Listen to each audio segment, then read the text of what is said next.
क्या पाकिस्तान के बैटर शाहिद अफरान और फास्ट बॉलर हारिस रऊफ पर एशिया कप का फाइनल खेलने पर पाबंदी आयद होगी या उन पर बड़ा जुर्माना होगा?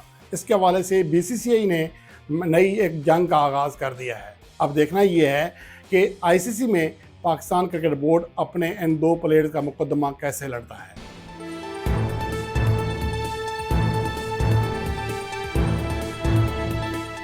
इंडियन क्रिकेट बोर्ड और इंडियन मीडिया पाकिस्तान के प्लेयर्स का जवाबी वार सह नहीं पाया है। और ये बात मैंने पहले कही थी कि अगर पाकिस्तान की जानिब से उस चीज़ का जवाब अमली तौर पर दिया गया जो कि सूर्या कुमार यादव ने सियासी बयान देकर किया था, तो ये इंडिया से बर्दाश्त नहीं होगा। और ये बात मैंने एक नहीं कई बार कही थी कि असल में हैंडशेक का मसला नहीं था, मसला था सूर्या कुमार यादव का बयान। अब जब पाकिस्तान क्रिकेट बोर्ड ने सूर्या कुमार यादव के खिलाफ बाज़ाब्ता तौर पर या ऑफिशियली तौर पर कोई शिकायत नहीं की है और चुप साधी है, लेकिन पाकिस्तान के प्लेयर्स ने जो किरदार अदा किया, शाहिद अफरान ने और हारिस रऊफ ने जो जवाब दिया, वो इंडियन बोर्ड से, इंडियन अवाम से, इंडियन मीडिया से बर्दाश्त नहीं हो सका है। अब बीसीसीआई ने यानी कि इंडियन क्रिकेट बोर्ड ने बाकायदा तौर पर आईसीसी में शाहिद अफरान और हारिस रऊफ के खिलाफ कंप्लेन कर दी है, जिसमें 50 मुकम्मल करने के बाद शाहिद अफरान ने जो फायरिंग के एक अंदाज में जश्न के मनाया था, उसके ऊपर भी उनको एतराज़ हो गया है। और जो इशारा किया था 6-0 का और राफेल नीचे गिराने का, उसके ऊपर भी एतराज़ हो गया है। भाई, डोनाल्ड ट्रंप अमरीकी सदर भरे मीडिया में पूरी दुनिया के सामने एक नहीं 10-12 बार कह चुका है कि पाकिस्तान ने 6 नहीं शायद 7 राफेल गिराए हैं। तो उसके ऊपर आप हिम्मत है तो एक्शन लें, उससे पूछें कि आप ये गलत बयानी क्यों कर रहे हैं। अगर ये रोनाल्डो ये एक्शन करता है यूं नीचे गिराने का, तो आप उसके खिलाफ भी जाएंगे। यानी कि एक अजीब सी मंतक है कि आप एक ऐसे दहशतगर्दी के वाक़े को पाकिस्तान से जोड़ें जिसके हवाले से आपके पास कोई प्रूफ ही नहीं है। वो ठीक है, उसकी बुनियाद पर आप इल्ज़ाम भी लगाएं, प्रोपेगेंडा भी करें, पाकिस्तान से क्रिकेट ताल्लुकात भी ख़राब करें, ख़त्म करें, पाकिस्तान आने से इनकार भी करें, सब कुछ करें बग़ैर सबूत के, वो ठीक है। और जो हमने सबूत पूरी दुनिया मान रही है कि 6 जहाज़ गिराए, अगर उसका इशारा भी करें तो आपको बुरा लगता है। ये अजीब सी मंतक नहीं है। यानी कि अगर आपका कैप्टन सियासी बयान दे तो कोई मसला नहीं है, और अगर हमारा बैट्समैन एक सेलिब्रेशन करे उसके ऊपर भी एतराज़ है। और ये वो सेलिब्रेशन है जो कि इंडियन साबिक कैप्टन महेंद्र सिंह धोनी कर चुके हैं, वो उन्होंने पहले की थी। और 2021 के T20 वर्ल्ड कप में आसिफ अली ने भी उसी अंदाज में सेलिब्रेशन की थी, यानी कि फायरिंग करने के अंदाज में।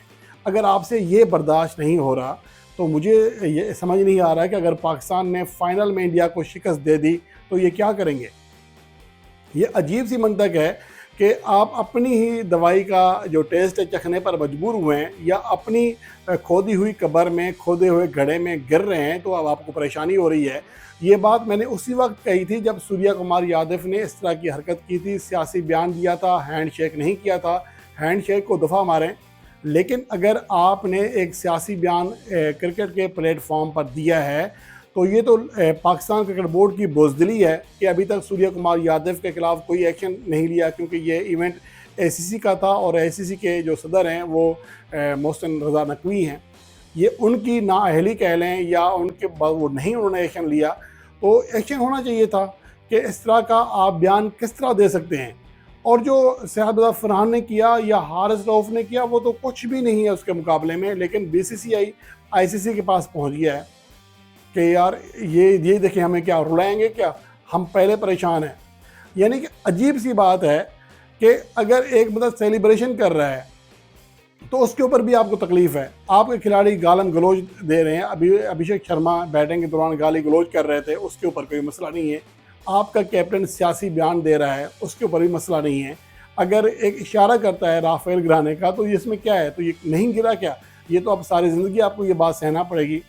अब मसला ये है कि अब जो केस जो रिपोर्ट आई है कि अगर पाकिस्तान के इन दोनों प्लेयर्स ने तहरीरी तौर पर इस चीज़ से इनकार किया कि जो उनके ऊपर इल्ज़ाम लगाया गया है, तो समाअत हो सकती है और समाअत में फ़ैसला किया जाएगा कि क्या गलती हुई है, क्या जुर्माना लगेगा, क्या होगा।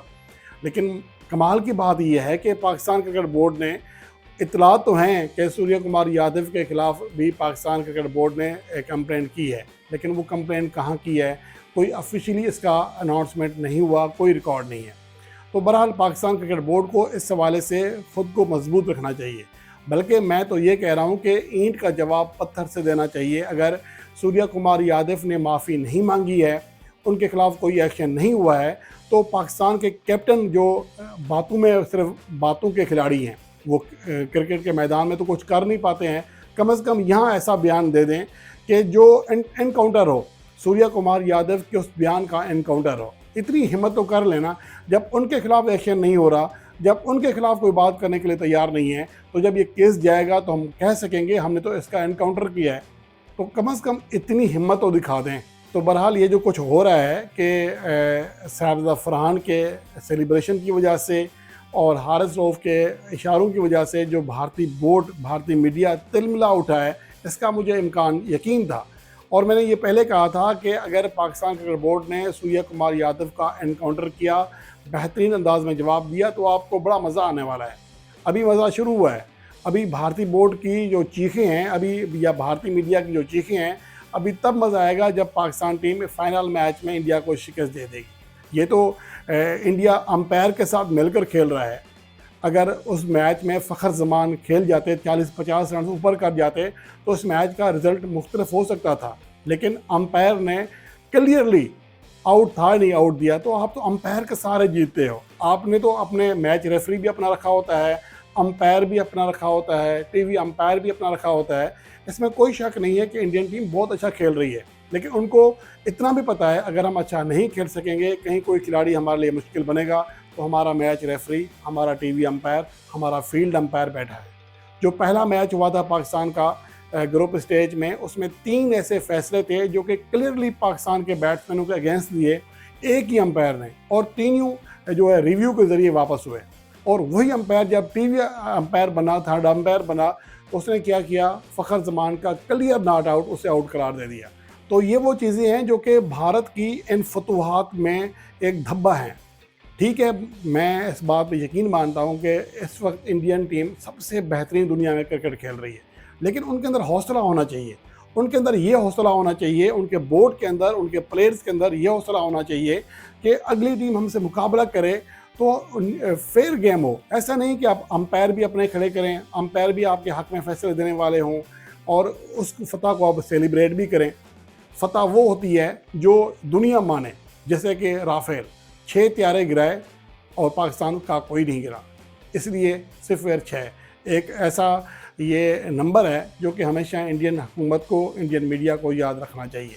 वो बेचारे अवाम अपने भारतीय मीडिया के इन फेक न्यूज़ के चक्कर में पता नहीं क्या क्या सोचती रहती है, लेकिन बहरहाल अब जो आगे होने जा रहा है, अगर ये समाअत होती है तो इसमें पाकिस्तान क्रिकेट बोर्ड को ठोस मौक़िफ़ इख्तियार करना चाहिए। जहाँ तक साहिबजादा फरहान की सेलिब्रेशन है, तो मैं ये पिक्चर जो आपको दिखा रहा हूँ, ये पिक्चर जाकर ICC को दिखाएं कि जब महेंद्र सिंह धोनी ने इससे भी ज़्यादा बुरे अंदाज में फायरिंग की थी, एक सेलिब्रेशन की थी इशारा करके, तो उस पर तो किसी को इतराज़ नहीं हुआ था। और जहाँ तक दूसरी बात है, फिर सूर्य कुमार यादव के मुकाबले में हारिस रऊफ के इशारे तो कुछ भी नहीं है। मुझे लगता है कि अभी भी पाकिस्तान को इस तरह का और बयान देना चाहिए ताकि और ज़्यादा आग लगे। जो काम PCB नहीं कर सका, ICC में इस मामले को नहीं ले जा सका, इंडियन बोर्ड खुद लेकर गया है। तो अब इसको कम से कम पाकिस्तान क्रिकेट बोर्ड अच्छे अंदाज में इस मुकदमे को लड़ तो ले। यहाँ पर तो कम से कम पाकिस्तान क्रिकेट बोर्ड को हिम्मत दिखानी पड़ेगी। बहरहाल अब देखना ये है कि इसके हवाले से ICC क्या फ़ैसला करती है। क्या मैच रेफरी वाकई पाकिस्तान के प्लेयर्स के ऊपर जुर्माना करेंगे या पाबंदी लगाएंगे, इसका फ़ैसला बहुत जल्द होने वाला है।